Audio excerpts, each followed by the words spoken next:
Bonjour à tous et bienvenue sur le podcast Caroline Français. J'espère que vous allez bien et que votre milieu de semaine se passe en beauté. Alors, vous l'avez entendu hier, CZ et Binance ont été vus coupables aux États-Unis de plusieurs chefs d'accusation, mais comme vous pouvez le voir, c'est mitigé un petit peu sur les marchés. On voit beaucoup de rouge et évidemment, BNB est celui le plus affecté, la crypto la plus affectée dans le top 10. Mais de manière générale, on voit que ça n'a pas vraiment shaké énormément le marché des cryptos.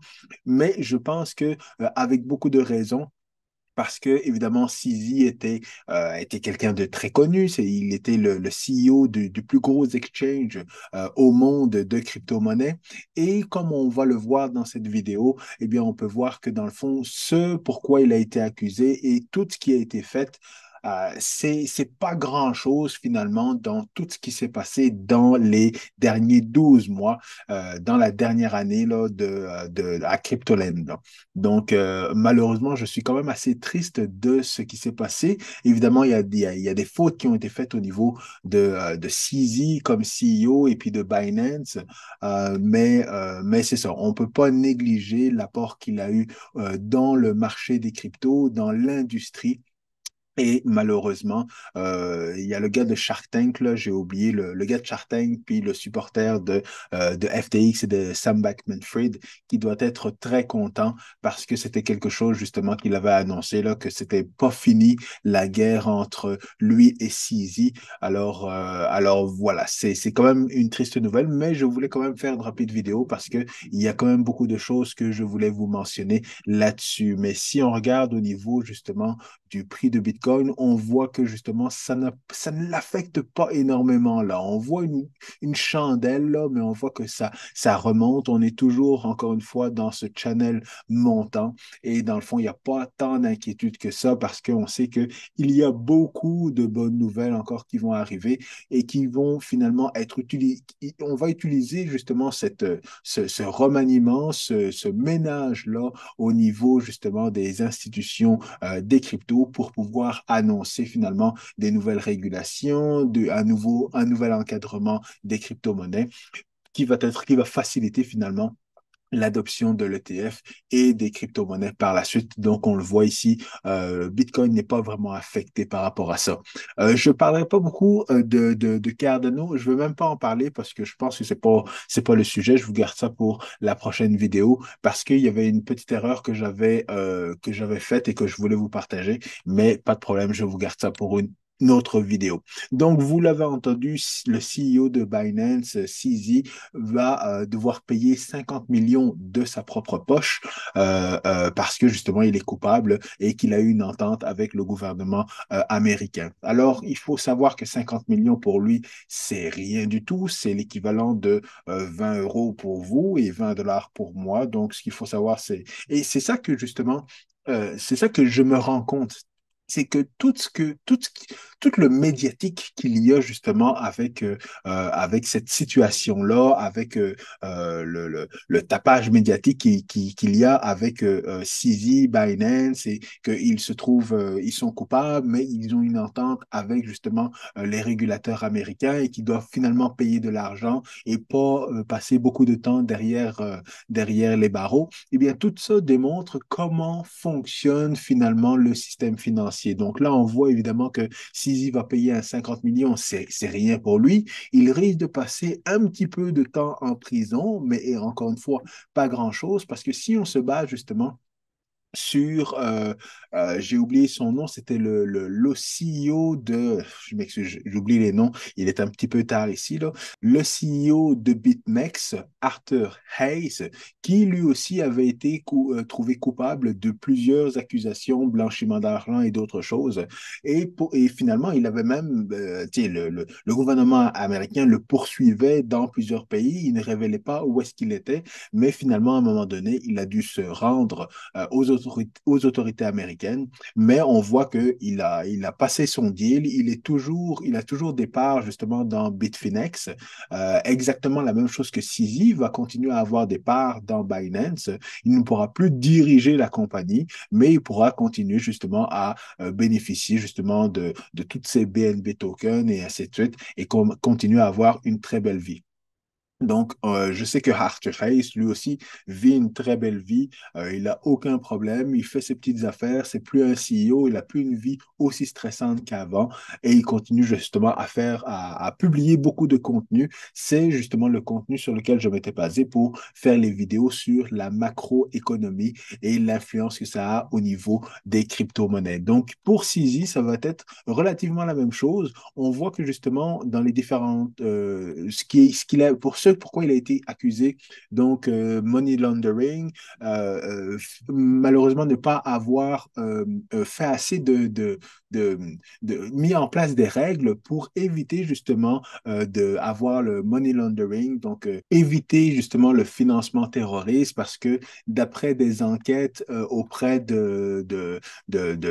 gouvernement américain, eh bien, soi-disant, le Hamas et toutes des entités terroristes ont utilisé justement Binance à l'époque, en 2017, entre 2017 et 2019, dans le fond, pour pouvoir faciliter des transactions, notamment par Binance. Et puis, étant donné que Binance servait justement des clients américains, eh bien, normalement, il aurait dû justement s'enregistrer auprès de la CFTC ou de la SEC.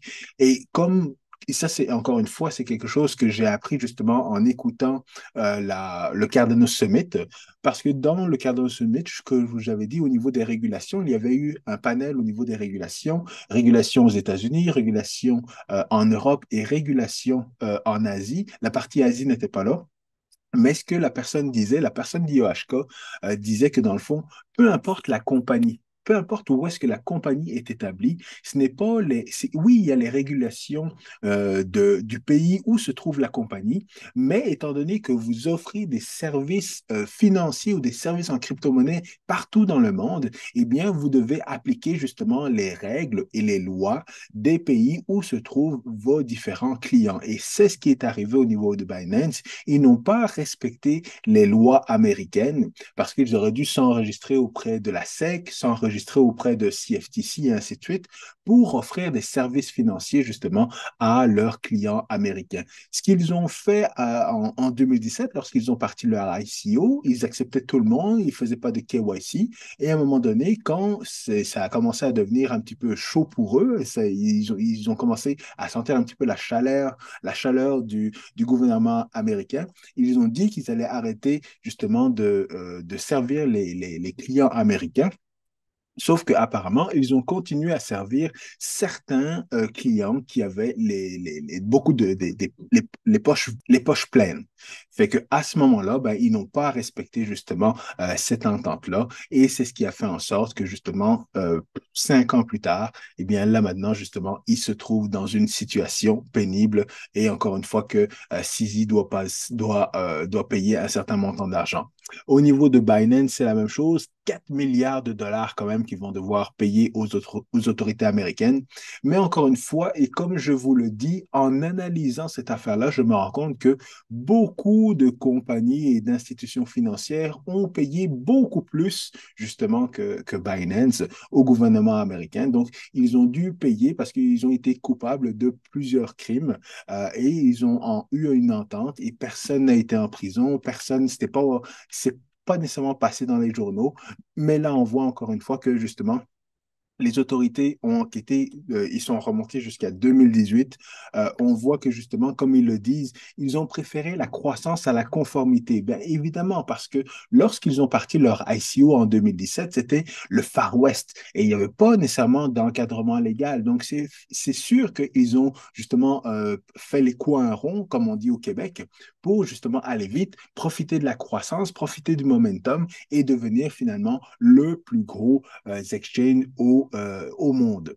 Mais comme on le dit encore une fois, ben, comme je le dis encore une fois, il y a certains groupes qui ont profité, et même si ça a été démontré que les groupes terroristes qui ont profité justement de cette plateforme-là et qui ont transigé en crypto-monnaie, eh bien, ont transigé un montant qui est de loin plus petit que ce qu'ils ont fait en utilisant le système financier traditionnel. Mais évidemment, tout ça, ce n'est pas mis de l'avant. Tout ce qui est mis de l'avant aujourd'hui, c'est que les régulateurs américains ont justement réussi à épingler Binance, à épingler CZ et à tout simplement leur faire une entente parce qu'encore une fois, ça c'est une autre chose.